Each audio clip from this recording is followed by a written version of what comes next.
Hello and welcome everybody, I am Adam the Silly Host and this is Host Watch. Today I would like to talk to you about movies that I have watched during 2020, and I would like to make a smaller compilation of them. As you all know, things happened in 2020 that were bad, worst and worst. So there weren't many movies that came out, and there weren't many good ones in my opinion. But I have collected 10 movies that I have managed to see. It wasn't easy because the cinema next door was closed many times, but thanks to the internet and the streaming services I could manage it. So let's see the 10 movies of 2020 that I have seen, and I would like to say a few words about them. Be warned, spoilers ahead. The first movie, Bad Boys for Life. Now, I watched this movie because back in the day I really liked Bad Boys, because it was a really badass movie. Fast cars, shooting, cops, bad guys. Yeah, I really liked those movies. Problem was that was like 20 years ago, and back then I was like a teenager. So I had those really good memories of that two movies, and I was like, oh, third movie, at last it came out, before the main characters became like really old people who cannot do nice, decent action movies. So yeah, and problem is, after watching this movie I was rather disappointed, because partly in myself, because it was a good movie in a sense that yes, there was action, shooting, fast cars, cops, bad guys, everything, but it wasn't really entertaining. So I didn't really like when it was like grandfather that Mike Lowry has a son. I mean, it was like, what? He had a relationship and everything, and he didn't tell any of that to his best friend. I mean, why? That doesn't really add up. And the whole movie was just like, it felt like a mess. I mean, to me it felt like it was like a desperate money grab, because I expected more story, and not just people shooting each other, having really horrible emotional scenes, like when he realizes that, oh, you are my son, and oh, you are my dad, and oh, mom, why did you do that to us? And that was like so bad, it was like painful to watch. So I expect from Will Smith much better movies. I mean, he's a great actor, he can do amazing movies. I mean, damn, I have much higher expectations from him than this. This was bad. The second movie was Tenet, and from that I have already made a video, so I won't say anything. Go listen to that. The third movie was The Invisible Man. I really liked the movie. It was interesting. It was a really good story. It really told something new to me, like a new story of the Invisible Man. So my problem is that when the main character Cecilia realizes that something is not right, then to me it felt like that she stopped thinking rationally, and she really felt like she accepted that she's like crazy. She really played into acting like crazy. I mean, let's say that you suspect that there is somebody invisible. It doesn't matter how ridiculous that might sound. How do you fight an invisible person? Well, number one, make them visible. Use dirt, dust, sand, paint spray, water, whatever you can. I mean, you have tons and tons of stuff that could make an invisible person visible, because whatever they use, they are physically still there. so whatever you throw at them or pour on them, that will be visible, so you can see them, you can fight them.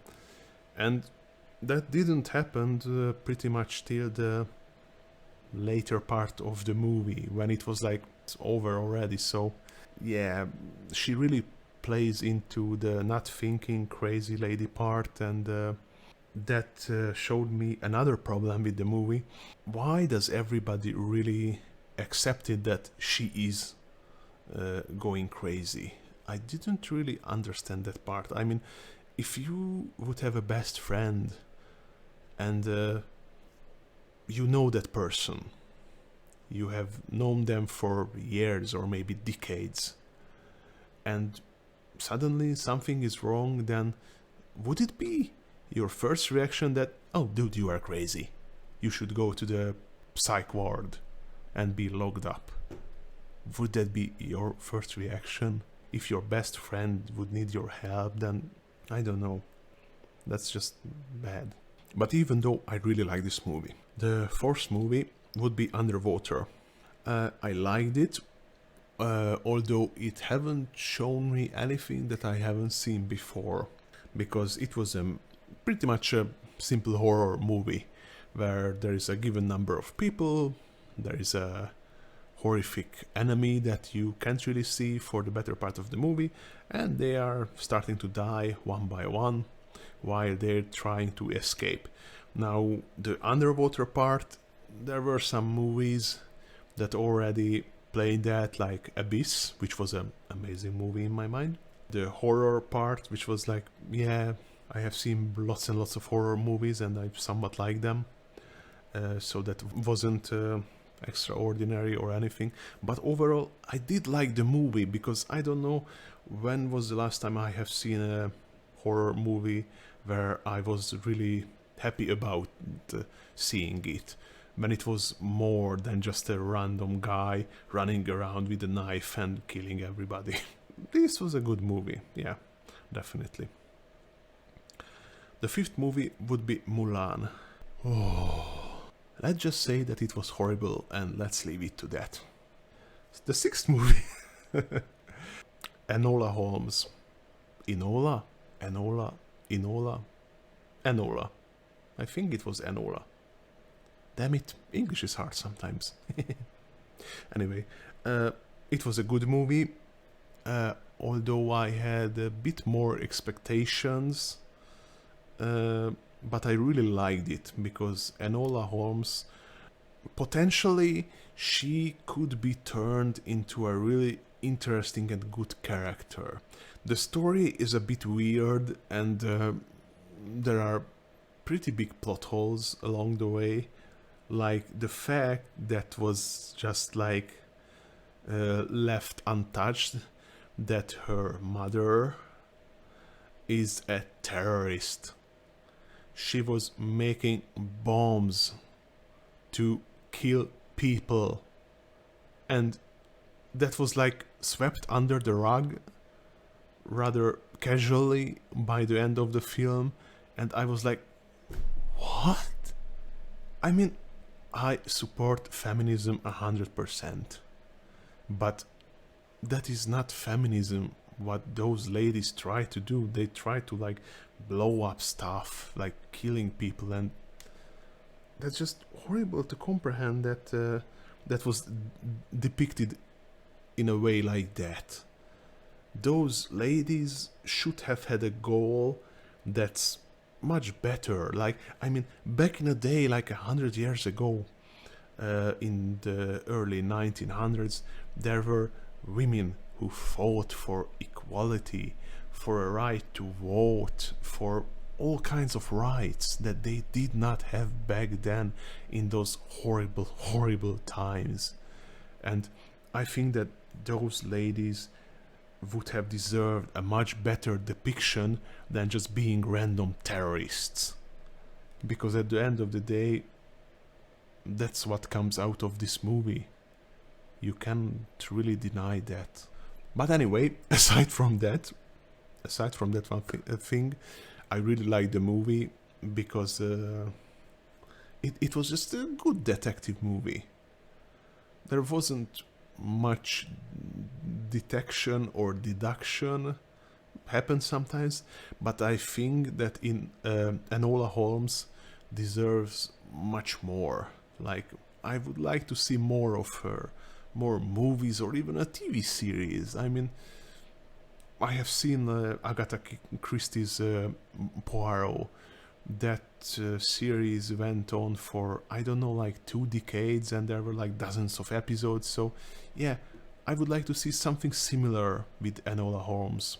Please, please. Then came the 7th movie, which was the Trial of the Chicago 7. Oh, nothing much to say about that. It was a good movie. It was nothing new after I read into it, because at some point I realized that this thing is actually based on a real historical event, and it was amazing. The movie was great, with great actors. No, nothing special, but I think it's typically the worth watching category. And in 2020, because there weren't many better movies than this, I would definitely say that it was one of the best. The Midnight Sky. For some reason on the internet, I have read everywhere that it's a horrible movie, it's a bad movie, avoid it, everything. I was like, apocalypse. I like doomsday movies, end of the world movies and such, and this was one of those. So to me, that's a must watch, regardless whether it's the worst movie ever or a good movie. I would actually say that The Midnight Sky is actually not a bad movie. I couldn't say that it was bad. I mean, I watched it, it was interesting. I didn't like the fact that the real reason and details of the apocalypse and the extinction of life on Earth, that was like not really talked about. I mean, everybody was like, happens, what can we do? Nothing, well, let's move on. But I really liked the sort of hope theme, that there is hope, that there might be some sort of a chance for humanity surviving somehow. And I really like those themes, because to me it really feels good when someone says that even on the darkest days of your life there is still hope, there is still a chance that things might get better. The 9th movie was Greenland. Again, an apocalypse movie. Yeah, this was bad. I don't know what happened to Gerald Butler, because he used to be a good actor with good movies, but nowadays he is like doing everything he can touch, and not to mention him, but the other actress, Morena Baccarin. I'm sorry if I am not pronouncing her name right. I consider her a good actor because she played in Stargate, in Homeland. She is a versatile actress, and I was like, even though if Gerald Butler is going down the drain, she would deserve more, something better. Anyway, Greenland was a bad movie. I don't recommend, but sometimes it was like fun, if I may say that, when it's end of the world and we are trying to struggle to survive. And I mean, you know those movies where you know they are bad but they are still make you smile in a weird way, and this was like one of those movies. I mean, it's so bad that it's actually funny. So that was like that. And the last 10th movie was Wonder Woman 1984, and what can I say? First Wonder Woman movie was amazing in my mind. I really liked it, and again I had really high expectations for this movie, because DC is supposedly copying Marvel, making better and better movies and everything. And yeah, Wonder Woman 1984, it was boring. It doesn't matter that there were really good actors in it, many people that I love, but it was a bad movie. The story was like sloppy, even stupid at some places. Like, oh, here, look at the stone, you can wish, but it's like a tricky wish, like you are wishing something from the devil and you are just waiting to be stabbed, in the back. So it's like the story was bad and the whole thing just unfolded in a very bad way. I don't say that it's a horrible movie, because it's not. I mean, compared to Bad Boys, Mulan, Greenland, or, well, even The Midnight Sky, it's better, obviously. It's not as good as the first movie, that's what I am trying to say in a weird way, I guess. So I had much higher expectations for this, not just a bad story where Wonder Woman just goes around and wow. So these were the 10 movies that I would have liked to talk about. There were good movies, bad movies. I really hope that 2021 will bring much more movies, because these were the 10 movies that I thought that were mentionable. I mean, I have seen some other movies, but they were just, no, sorry, let's just forget about it. And I know that there were many more movies, but I couldn't really see them, and if I can see a movie, then there is not much point talking about that now, is there? But anyway, thank you for listening. If you enjoyed this video, then please like, share, subscribe, you know the drill. Have a wonderful day, everybody. Goodbye.